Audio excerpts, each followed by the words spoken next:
99,999%. Artinya kespesifikan DNA itu untuk 0,0% bang. Ada nggak kemungkinan? 99% saya bukan ayah biologis dari. Dia tuh sukanya nge-DJ yang dimana di klub-klub itu, di klub tanpa minum itu agak aneh. Halo guys, kembali lagi di channel FKR Project yang selalu memberikan kalian konten-konten yang menarik ya dan aktual tentang kasus-kasus yang sedang viral ataupun sedang trending. Kita akan mengulas secara mendalam dan objektif dari berbagai sudut pandang. Jadi buat teman-teman seperti biasa yang baru mampir ke channel ini, tolong diklik tombol subscribe-nya. Buat yang udah klik tombol subscribe, gue ucapin banyak-banyak terima kasih ya. Jadi hari ini konten yang mau gue bahas adalah tes DNA. Ya, jadi tes DNA ini masih belum selesai-selesai sampai sekarang ya. Dan menariknya, ini dari RSCM sendiri, rumah sakitnya klarifikasi guys, sampai buat videonya tuh yang dimana tes DNA kami itu benar. Dan ini menjadi perdebatan juga di acaranya Dr. Richard dengan podcastnya dengan pengacara Dr. Richard, pengacaranya DJ Fanny ya Fanny itulah ya, dan Dr. Richard perdebatan. Rumah sakitnya salah nih. Nah, nanti seru banget deh pokoknya buat kita tonton juga. Dan ada lagi Denny Sumargo juga mengklarifikasi nih tes DNA itu. Ya udah langsung aja kita coba mulai videonya sekarang juga ya.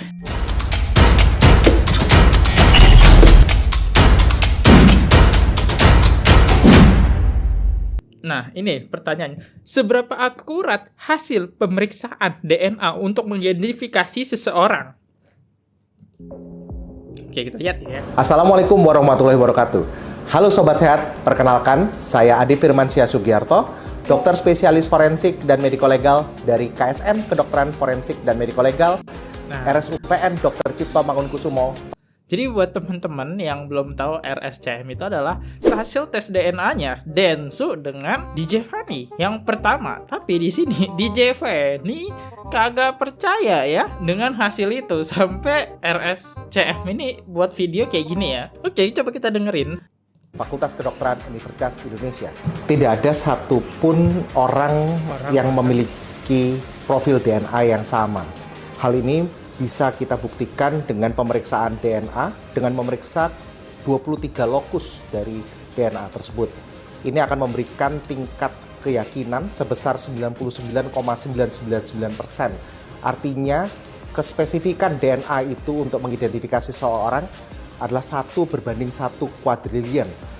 Sehingga mengakibatkan tidak mungkin ada 1 atau 2 orang yang memiliki profil DNA yang sama. Ingat 99,99% tidak.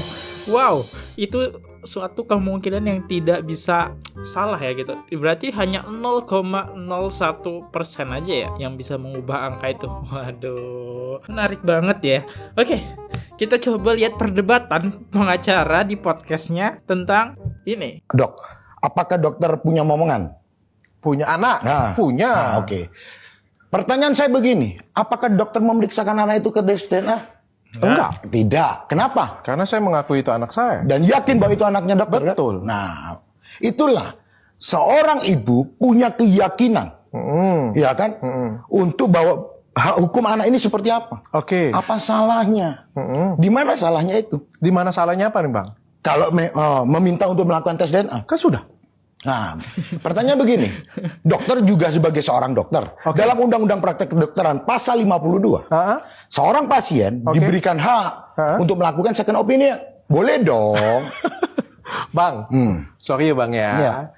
Tapi kita diskusi sehat aja bang Diskusi, ya. Jangan betul, pakai marah-marah dan pulang dari enggak. sini kita nggak usah pakai berantem nih bang ya. Enggak lah. Kita abang sama-sama orang pintar. Tadi kan kita sudah jelaskan Iya. cara bicara kita seperti itu. Makanya kita ini sebenarnya nggak perlu pakai mic juga bisa. Abang orang pintar, aku juga orang berpendidikan. Kita sama-sama ini. Kalau ngomong dengan yang kemarin bang, mungkin aku bisa mengerti bang. Ini sama-sama ya mungkin secara sorry ya aku ngomong ya, pendidikannya berbeda ya.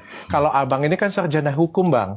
Kita ini berbicara ini ilmu eksak bang. Betul. Dimana kita ngomong tes DNA ini bukan opini dokter berdasarkan opini dia bang. Ini berdasarkan sertifikasi bang. Paham. Ini sertifikasi bang. Paham kita bicaranya bang. Paham. Dan saya pikir abang sebagai seorang pengacara paham jelas bahwa ini hasil justifikasi hakim, dokter, sertifikasi itu berbeda dengan opini seorang dokter biasa, Bang. Nah, Jadi kalau gue lihat sih dari nonton podcast ini ya, kayak apa ya, pengacaranya ini membela ya emang membela sih ya, membela Fernie ya, ya membela banget ya. Karena dia mencari kesalahan sedikit, kesalahan itu yang mau dia perbesar ya pembelaannya. Nah, ini perlu kita jelaskan. Silakan, Bang. Kita sekarang berbicara masalah satu tindakan medis, kan begitu. Yang di dalamnya ada sampel yang dikerjakan oleh sebuah laboratorium, sampel, ada manusianya menjaga sampel. Pinter. Begini, tanpa menyudutkan dan menuduh siapapun, selama segala sesuatu yang dikerjakan oleh manusia masih dimungkinkan untuk terjadi kekeliruan, ya kan? Maka oleh sebab itu, tentu ketika sudah ada satu, katakanlah diagnosa tertentu, kita bicara dalam kasus umum nih, diagnosa tertentu, seseorang yang merasa apakah ini benar, dia punya dong hak untuk memastikan kembali. Boleh, kenapa nggak boleh? Itulah yang kita lakukan. Tidak saya mengatakan tes DNA yang boleh, masalah. tapi sebagai seorang pengacara saya tanya dengan abang dulu, apakah tes DNA yang pertama itu sah? Tes DNA yang pertama sah. Okay. Sebagai orang pendidikan kita sama-sama tahu bahwa itu sah. Abang bukan sebagai pengacara lawyernya si Fernie ya. Saya tanya, abang sebagai lawyer, abang percaya dengan hasil tes DNA itu? Percaya. Karena itu masih berupa satu surat yang sudah diterbitkan dong. Maka itu menjadi sah. Belum selesai loh Bang, pengacaranya ini selalu ngebantah ya. Abang yang menasehati saya sekarang begini dong, sebentar. Saya balik tanya nih. Apakah ketika seseorang bertanya kepada dokter yang lain sah? Boleh. Nah, oke. Artinya boleh sama bolehnya dong. Betul nggak? Bang, sepakat dong kita. Ini kita tidak apple to apple, Bang. Kalau misalnya abang konsultasi ke satu dokter, pindah ke dokter yang lain, itu namanya second opinion, Bang. Kedua. Kalau abang datang ke suatu lab, periksa darah HB, itu pindah, itu namanya second opinion, Bang. Ini, Bang, sertifikasinya berbeda, Bang. Yang buat tes DNA itu, Bang, itu nggak bisa semua lembaga, Bang. Lembaga hanya yang tersertifikasi khusus. Betul. Ada dua kata nih, Bang. Tersertifikasi khusus, Bang. Betul. Bahkan selevel lab biasa pun nggak bisa melakukan Tidak bisa, itu, Bang. Betul. Dan biasanya dipimpin oleh seorang dokter forensik. Kita I don't know about that. Nah, itu makanya, masalah hukumnya. Nah, ini tapi dua hal yang terus berbeda. kita bilang bahwa lembaga tersebut nggak sembarangan untuk mendapatkan sertifikasi tersebut. Betul. Saya sepakat. Oke. Betul. Gue gak mau komen. Yang komen ini ya, kalian bisa dari komentar dari Doryaki. Intinya tim Fernie nggak percaya sama RSCM. Bukan begitu Pak pengacara. Ya intinya pengacaranya Fernie ini kagak percaya dengan RSCM ya guys. Intinya sih seperti itu. Cuma kalau ketika pengacara ini bilang nggak percaya sama RSCM bisa gugat nih. Pengacara ini bisa dimasukin kasus ke hukum ya, karena penjelekan lagi nih. RSCM sendiri itu udah punya, ya kata dokter Richard tadi, legalitasnya ya secara tertulis ya. Tapi kan di JVN ini kayak gue nggak percaya nih sama rumah sakit yang dipilih Dentsu gitu ya. Karena dia nggak percaya, makanya dia coba memilih rumah sakit yang kedua. Kalau diinget-inget sih historinya di JVN ini, kalau ditanya pernah tidur sama Dentsu atau enggak, pasti pernah lah ya. Mungkin itu ya beberapa orang, pasti ada orang selanjutnya. Karena kalau kita lihat dari karirnya DJ Ferry nih, yaitu nge-DJ ya. Kalian bisa lihat ya, dia tuh sukanya nge-DJ yang dimana di klub-klub itu. Di klub tanpa minum itu agak aneh ya. Mungkin dia mabok ya bisa jadi kan sama orang lain ataupun tanpa sadar. Tapi gue juga bingung kenapa kayak pengacaranya kayak DJ Fernie ini ya, dia kayak mama aksa banget. Ayahnya itu adalah Denny Sumargo gitu ya. Seakan-akan cuma itu gitu yang tidur bareng dia. Oke, terus ditanya nih di sini. Kita lanjut lagi ditanya. Berapa kemungkinan berapa persen ya? Nih ada pertanyaan nih Mas yang berhubungan dengan klarifikasi dengan dokternya tuh ya. Bang, sebagai orang yang berpendidikan, lulus sekolah hukum, mungkin S2, S3, berapa persen ada mungkin salah, pasti ada. Semua orang pasti bukan punya human error. Berapa persen kemungkinan dia salah? Begini dok, kita dokter tadi mengatakan dari sudut pandang lawyer kan, Kita nggak berbicara kemungkinan. Makanya tadi dokter ketika menanyakan tes DNA itu sah, saya sebagai orang hukum mengatakan itu sah. Iya. Di balik itu ada pertanyaan lain. Apa? Apakah boleh melakukan tes DNA kedua? Boleh. Nah, Nggak, saya tanya jawabannya. Pertanyaan saya tuh sesimpel itu, Bang. Ini kita berbicara Yang ditanya persen, pengacaranya jawabnya malah kemana-mana. Kadang-kadang hal yang gue males adalah denger perdebatan pengacara adalah ini ya. kita singkirin kasus Ferni, Bang. Iya. Saya sekarang pengen tanya. Iya. Ini ada suatu lembaga, ya, lembaga yang tersertifikasi RSCM, menunjukkan hasil tes DNA, ya. Bukan anaknya Ferni, bukan soal Ferni nih, Bang, ya. Sekarang saya bertanya, kita sebagai orang pendidikan lihat ada suatu sertifikasi keluar, berapa persen sih dia bisa melakukan kesalahan? Menurut saya, Bang, langsung saya ngomong ya. Menurut saya yang dokter aja, Bang, saya S3, Bang. Menurut saya 0,0%. Masih ada nggak kemungkinan? Bisa, orang bayi aja bisa ketukar, tapi 0,0%, Bang. Ada nggak kemungkinan? 0,0% bukan kemungkinan dong, 0,0. Kecuali 0,1 itu masih kemungkinan. Kalau 0 kan berarti tidak ada kemungkinan. Belum dilanjutin nih. 0,01%. 0,01%. Nah, dari 1 juta kemungkinan, dari 1 miliar kemungkinan, mungkin 1. Itu pun mungkin kelilipan banget, dicapai mungkin, Bang. Tapi kan nggak banyak, Bang, yang ngerjain tes DNA, Bang. Karena kan pengacaranya mau dibayar, mau Dokter Richard ngejelasin apapun, ya cuma dibilang betul. Aduh. Tes DNA ini kan bukan suatu hal yang main-main, bukan suatu hal yang keluar dari surat dari warung biasa nih, Bang. Ya kan, keluarin sertifikasinya dari lembaga khusus nih, ya kan. Dia minta yang kedua boleh nggak? Jawaban saya itu boleh. Boleh. Cuma kita tuh kan publik kan pengen tahu apa sih alasannya. Kalau kemarin kan temennya bilang karena dia punya keyakinan. Wah, kalau aku ngomong ya kita ngomong secara kertas sertifikasi dengan keyakinan kan sesuatu. Dokter Richard ini apa ya, dari klarifikasinya kayak memaksa pengacara ini bilang nggak percaya. Ya apalagi emang tujuannya itu sih, intinya tidak percaya dengan RSCM itu, hasil tes yang pertama, intinya sih itu. Cuma kan otomatis pengacaranya ini nyari aman ya, jadi mau dipaksa apapun di perdebatan ini nggak ada kelar-kelarnya ya. Kita lanjut denger ya, kenapa lagi nih. Suatu hal yang amat sangat berbeda. Betul, ya, Bang, ya. Makanya begini, tadi kan Beda nggak, Bang? Apa? Keyakinan dan suatu legitimasi surat. Berbeda. Yang mana Abang lebih percaya sebagai seorang lawyer? Saya. Loh, tentu. Sekali lagi tadi saya sudah mengatakan, sebelum ada tes DNA kedua, maka surat pertama bisa dikatakan sah. Oke. Betul dong. Kalau misalnya nih, Bang, Pinter tes ya? DNA Pinter kedua ya? lagi nih, Pinter, coy. ternyata hasilnya masih tetap sama. Terus dia bilang, secara keyakinan, aku masih meyakini itu anak si A. Nah, kalau Gimana kita- tuh, Bang? begini, kalau kita sudah ada 2 tes DNA, ya tentu sudah harus dia menyelesaikan itu dong. Karena begini loh, kalau kita melihat latar belakang, itu sudah ada perjanjian lisan bahwa Oke, ini perdebatan antara keyakinan dengan legalitas ya.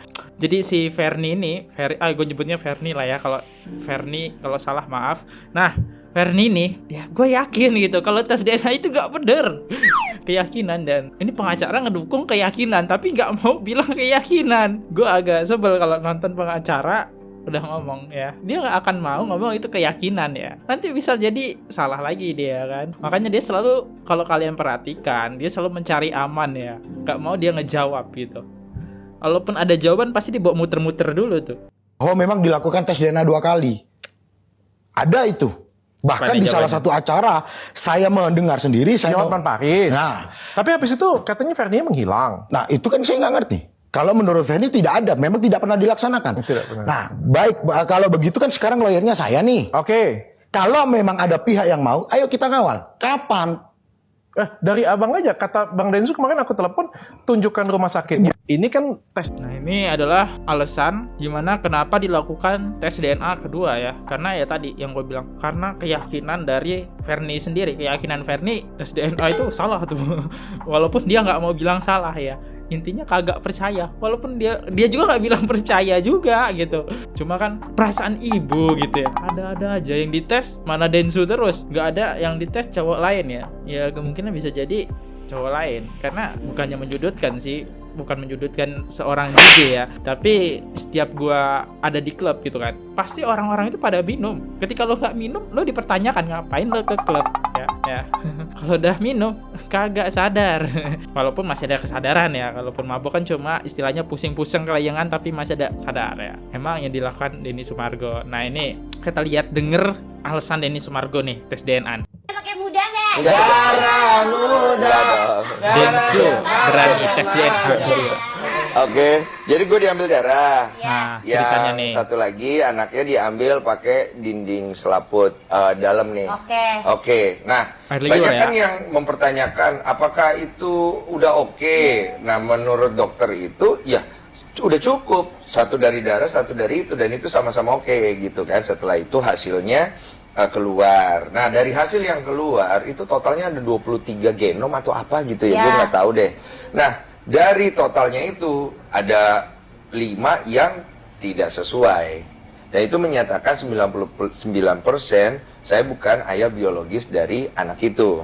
Nah, kata dokternya satu aja nggak match, itu udah bukan gitu loh. Nah, kalau dari Ibu Gina sebagai dokter gimana? Oh, jadi ada dari tes DNA itu tadi ada banyak kan poin-poin tes DNA. Nah, ini udah dari 1 poin aja itu udah gugur ya, itu bukan anak Densu. Nah, di sini pas di rumah RSCM itu udah 5 poin ya. 5 poin yang membuktikan Densu bukan punya anak dari Fernie, tapi si Fernie tetap maksa gitu guys ya. Oke. Karena kan sekarang kan ramenya kita lagi tes DNA. Iya. Apa nih pendapatnya? Makanya abis ini lu diserang ya. Minta dua. Kok jadi seneng? Padahal kita tuh YouTube keluarga loh. Iya loh. Iya. Jadi YouTube Katanya mau Enggak. Oh, iya, play button. Iya, iya, Mau play Iya button. juga sih. Tapi ini pertanyaan aku sebagai orang awam juga dulu. Kan mungkin kamu Kenapa tahu. kalian jadi Nggak, kalau kamu nggak tahu ya bilang aja Iya, nggak tahu. oke. Iya. Kalau misalnya kan sekarang dia minta 2 kali tes DNA. Iya, misalnya Artinya- ada yang meminta tes DNA 2 kali. Iya, artinya berarti dia nggak percaya sama hasil yang pertama dong, sama Nah. rumah sakit atau mungkin semua saksi segala macam nggak percaya dong. Ya bisa jadi begitu kali ya. Tuh bukan gua aja yang ngeduga ya, tapi ini di podcastnya juga pun bilang nggak percaya ya, jelas ya Tunggu, percaya. Mungkin salah. Tunggu. Ya harusnya sih enggak ya. Lu sebagai dokter ya? Lu sebagai dokter. Allahu Akbar. Nah, tes DNA yang benar itu sebagai dokter menurut pengetahuan lu bagaimana? Bahkan kita aja nggak pernah ngeliat tes DNA, kita cuma belajar doang. Dia waktu itu nembak waktu itu, pakai joki dia jadi dokternya. Oke, nah dia cuma belajar. Iya. Dia cuma belajar. Nah, apabila hasil tes DNA itu tidak mengalami kecocokan, berarti itu menjadi valid atau enggak hasilnya kalau tidak cocok? Maksudnya tidak cocok, misalnya Nggak bapak nggak valid, cocok nggak sama benar. anak itu. Iya, Iya DNA-nya. hasilnya dia sama atau siapapun lah, si A sama B nggak cocok hasilnya, ya berarti Ya harusnya valid lah, kan itu kan udah dilakukan sama tenaga medis yang kompeten di bidangnya. bisa aja kan lu nyogok instansi sana. Bisa nggak gue nyogok kira-kira kalau secara instansi? Gue jawab iya, nanti gue disuruh. Gue jawab enggak juga gue nggak tahu gimana. tapi gini Pak, kalau lu emang sampai disuruh minta 2 kali, Jebakan, Bang. beneran terlepas dari apapun masalahnya, lu berani nggak kalau disuruh? Berani. Jadi Nih, jadi di sini ada alasan lagi Densu, kenapa Densu yang diincar sebagai ayahnya nih. Bentar gue cari dulu ya. pakai apa? Kayak lilin. Iya, Kan zaman dulu kayak upload legalitas gitu Iya. lah ya. karena itu lembaga H-man stempel. Terus dokter yang ngasih, terus dia bilang ini hasilnya ya. Kalian isi dulu tanda tangan sudah terima hasilnya. Kalian boleh buka setelah saya meninggalkan ruangan. Pergilah dokternya. Nah, dia lihat gua. Kamu udah tahu hasilnya? Mana aku tahu, Tuhan. Ini 2019. Iya, mana ku tai, ya kan ya kan. Akhirnya gue bilang lu buka duluan deh. Kenapa? Karena gue nggak mau sampai dia nyari-nyari lagi salah sama gue. Dia Oh, buka. jadi di tapi dari awal ini, mukanya udah nggak enak, udah putih. Dia buka di gemeter. Terus dia tanya, kita boleh tes DNA 2 kali kan? Boleh tes DNA 2 kali, 3 kali, 4 kali, 7 kali juga boleh. Hasilnya apa? Ya di sini sih bilangnya bukan. Terus gue liatin mukanya, kau bajingan. Iya. Serius? Kalau gue nggak marah, aneh nggak gue? Aneh nggak gue bro? 7 tahun gue digituin, kalau gue nggak marah, aneh nggak gue? Iya sih. Gue bilang, kau bajingan, udah fitnah saya 7 tahun. Setiap air mata gue, setiap rasa sakit gue, setiap kali gue lihat mama gue menangis, mendoakan gue, setiap kali gue dikejar wartawan, setiap kali gue dibikinin narasi, sampai nomor telepon gue dibagiin wartawan, semua orang bisa hubungin gue, kata-katain gue segala macam, gue terima. Gue terima.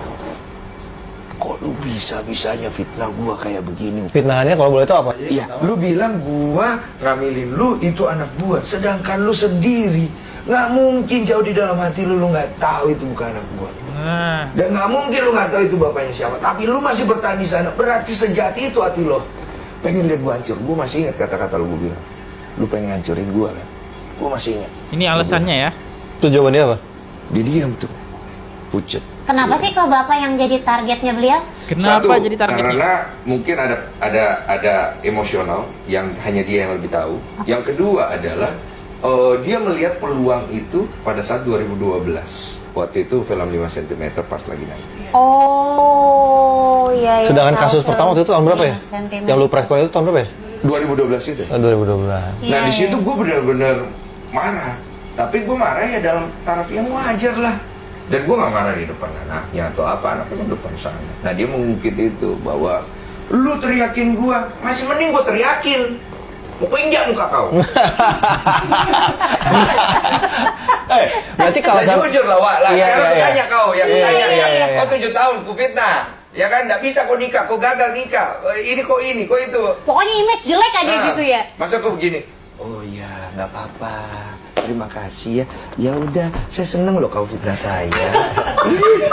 Aku demen banget. Iya kan? Kamu bagus-bagus ya. Nanti fitnah lagi ya. Gitu. Mau begitu kamu? Terus Itulah yang menjadi alasan Fernie mengincar-ngincar Densu ya. Mungkin karena faktor dendam, dan kedua nggak mau ngeliat Densu bahagia gitu dengan si pasangannya. Yang ketiga, Densu kaya. Karena kan gold play bottomnya di mana-mana ya. Gold play bottom Densu ya. Ya mungkin bisa aja itu ya. Gimana nih motifnya DJ Farni? Gimana nih? Bahkan sampai rumah sakitnya pun RSCM udah klarifikasi. Ya, kan kalian bisa menilai sendiri di komen. Gue di sini Fadli. Sampai jumpa di next video. Kalau ada salah kata, mohon dimaafkan. Sampai jumpa di video viral selanjutnya. See you. Bye bye. Oke guys, subscribe channel FKR Project. Jangan lupa kalian subscribe channelnya FKR Project. Subscribe channel FKR Project. Hai guys, jangan lupa untuk subscribe FKR Project.